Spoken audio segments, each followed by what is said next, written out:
আপনি যে এত ভালো খেললেন, মানে সবাই কিন্তু খুবই ভালো খেলেছে, তার ভিতরে আপনার খেলাটা খুবই পছন্দ হয়েছে। খুবই খুবই সুন্দর খেলেছেন এবং কি পাসিংটা খুবই ভালো ছিল।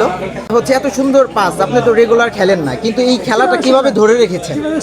মানে মনে হয় আপনি ছোটবেলায় খুবই ভালো খেলতেন, খেলাটা ধরে রাখার কারণটা কি? ছোটবেলা না, আমি যখন ক্যাম্পাসে ছিলাম হ্যাঁ, তখনও হ্যাঁ। ফুটবল খেলতাম। ক্যাম্পাসের টিমের স্ট্রাইকার ছিলাম। আচ্ছা, তো তখন থেকে খেলাটা আমার খুব ফেভারিট ছিল। তবে আসার কারণে খেলাটা কিছুটা বন্ধ ছিল কিছুদিন, বাট এখন এই যে ইনিশিয়েটিভগুলো নেওয়া হচ্ছে, খেলা ছোট ছোট আয়োজন হচ্ছে, that's very nice initiative.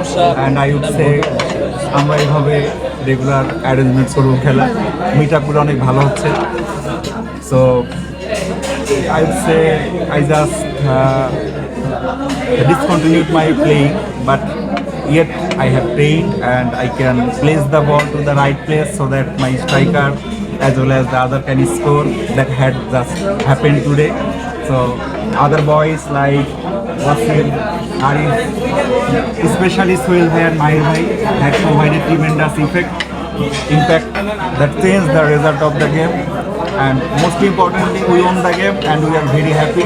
Thank you all to participate in this game. Thank you very much. Thank you.